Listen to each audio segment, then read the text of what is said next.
Hi girl, if you click this video, you probably are going through a breakup, so call me your fairy godmother because I am here to help. I'm going to give you a step-by-step manual on how to get over this man, how to get back in shape, how to get your life back, and even improve it to the point where you become unrecognizable. And that is coming from a person whose breakup was almost a year ago, and I'm definitely over him. In the meantime, I opened my business. I took my fourth foreign language test and I passed it. I moved to a different country. I enrolled into a university course. So that is definitely coming from somebody who is talking from their experience.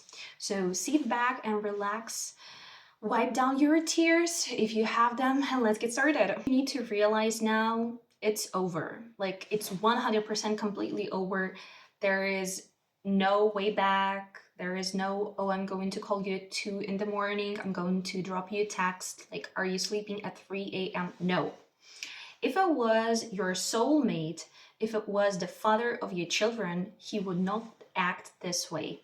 I don't know what he did and I don't know why you broke up, but the first thing that you need to come to terms with is it's completely done. And that would be a starting and the turning point of my whole conversation now. So, starting from the point where you finally left him, you now need to get rid, and that would be the first step, you need to get rid of all the things that remind you of him. That's exactly what I did. So, my ex cheated on me with his girl best friend, and I feel like I will have to make a separate video on this topic. Please leave a comment if you're interested in the girl's best friend phenomenon, because I definitely am. He cheated. I actually knew that because I had my female intuition. I had the feeling, and I confronted him saying that I feel like you're cheating on me, and he kept denying it until he just sat down and he said, yeah, that's exactly what I did. So after that, there is no going back. This person chose somebody else over me, and that's not a foundation for anything, right? The first thing that you will need to do, the actual thing, like the action, will be getting rid of all his things. In my case, there were some love letters, pictures, like, the Polaroids we took together, some of his gifts. It's a good thing if you actually do possess some of the gifts, because some girls out there don't even have anything like material from their boyfriend, and that's another reason like why you guys were even together. But let's take it back down a notch. What you gotta do, it's up to you.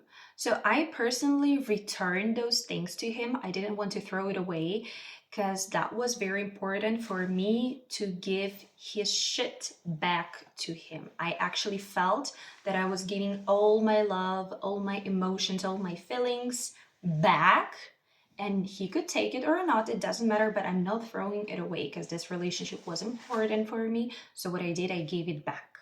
Thing that you will do, you will have to delete all the pictures. Yes, it might be painful, it might be, oh, but those are my vacation pictures, but that is like me and my family together.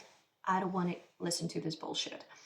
If those pictures are so valuable for you, you can crop it, or you can leave like 1 or 2 pictures, but your camera roll should not be, the employee of the month type of thing where you just have his pictures all over the place. Because girl, come on, late at night you're going to scroll, you're going to think about the good old times. The good old times do not exist anymore. They are in the past. You cannot return to this. There is no way back. So delete those photos. Now, no matter why you broke up, you probably don't feel good about it, because if you did, you wouldn't be watching this video, right?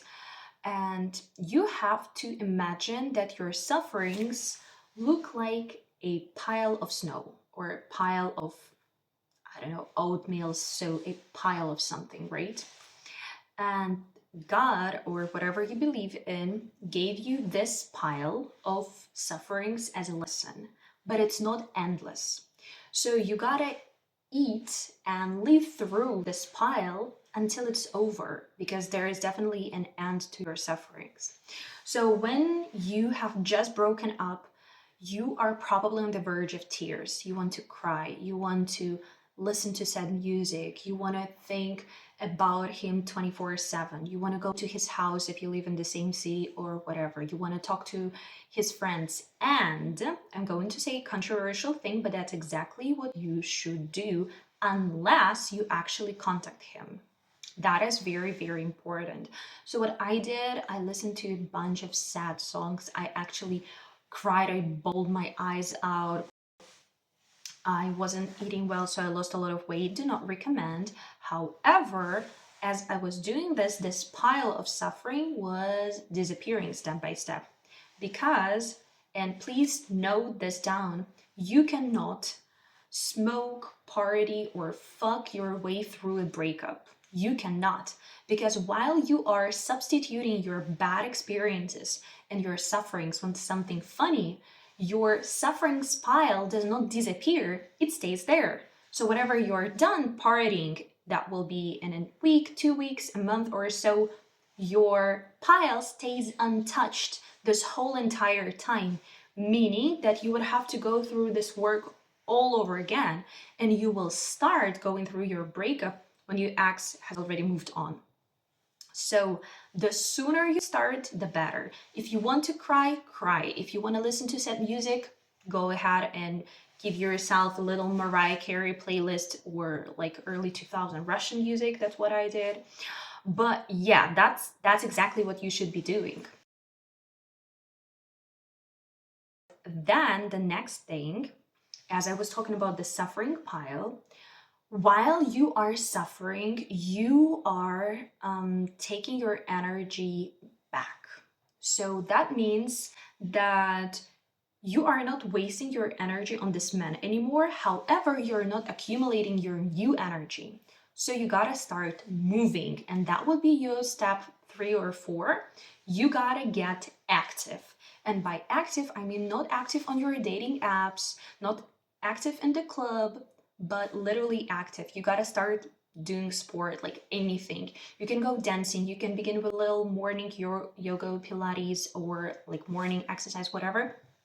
But you gotta get moving because our brain produces those happiness hormones when we're moving, and then there is no milk acid in our muscles, meaning that whatever you just sit and cry, you are not actually moving from it. You just digging yourself a hole and then burying yourself there instead of listening to sad music and maybe walking around or listening to fun music and then doing exercise. That's exactly what I did. That's what I looked like a couple of months after my breakup. Yeah, so hard work definitely paid off, but that was never a goal. The goal was to actually get me moving, because when you're moving, you cannot cry simultaneously. Duh. So that's a way out. You gotta find a new hobby ASAP. Even if you think, oh, but I'm so busy, I know you're not, because now you have a lot of time that was freed after you left him. So you gotta replace the activities you used to do with him with activities that you do by yourself now. So whatever that be, knitting, crocheting, jogging, again, Pilates, dancing, fishing, whatever you're like, I don't know, mastering your singing skills, whatever that be, you gotta find a new hobby, because new hobby means new community. I was really lucky in that perspective because I moved to a different country. So I automatically got a brand new circle of people. Plus, I was studying. So that was not a big deal. But if you stay in the same city and probably still live nearby your ex, you gotta make sure that you don't bump into each other by visiting places he never took you. So think of the time where you really wanted to visit this jazz club or this concert or this fine, in my case, for instance, bachata class, or I don't know, some courses, a workshop, and he never took you there. That is a God given opportunity to go there, yes, all by yourself, without a date, without a friend. Just go in there and relieve all those feelings and emotions he never gave you. And you would think, oh, that is so nice. And I am experiencing nice things outside my relationship. Maybe I'm not miserable because it's over, Maybe I'm miserable because this relationship made me miserable and I'm still mentally there. Exactly. And the last thing that you are going to do, you are not going to a tarot reader, you are not going to a fortune teller, but you are blocking him. Because if you keep on entertaining this man via posting stories for him, posting, God forbid, thirst traps, or I don't know, showing off your achievement, he will be the first person to watch it, yeah, for sure. But what is the point? You are still shifting all this energy towards him. You're still entertaining him when you should be living your life without thinking, oh, he would be proud of me. Oh, he would definitely say that I'm so strong, I'm so cool. Yeah, but he had a chance to say it, and now this chance is gone. So you gotta block him everywhere. And if you think, but how is he going to know? Oh, trust me. If you are over your ex, it doesn't mean that he is, and he probably will be watching you from his secret account, from his friend's phone, but it should not bother you. You should not be checking that. And another thing that's more of a side note, any love is self love, and any hate is a self hate. So if you live in a world where you are constantly competing with your ex, which I was initially doing, like I was competing with him academically and work wise, which made absolutely no sense because we work in completely different fields.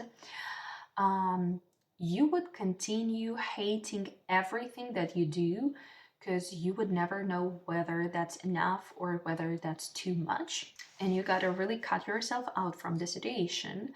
And you need to understand that even if your ex did you dirty, just like in my case, if he broke your heart, we actually all make mistakes. And it doesn't mean that he should die or you should go and key his car if he has one, obviously, or that you should, I don't know, play some pranks on him. No, he's still a human being and he made a mistake by losing you. I don't think you will ever get a bigger revenge than being out of his life. So if you do focus on yourself, that is already a win. But you should not think of it as a win. You should think of it as living your own life and being grateful for the person and for the experiences that you had together. And now he's going to leave and die absolutely without you in 20, 30, 40, I don't know, 100 years. And he's probably going to have a family, kids. His family is going to meet a new girl, and you don't have anything to do with it anymore. And when you do realize that, you will become free. And being free is basically 50% of being happy. Being free and being honest. Those are two components on how to be happy. So I really hope that I helped you because I remember when I broke up, I was literally bawling my eyes out and I was watching all this video on how to survive a breakup, what should my next step be. So I'm here and I'm here to tell you that it's fine.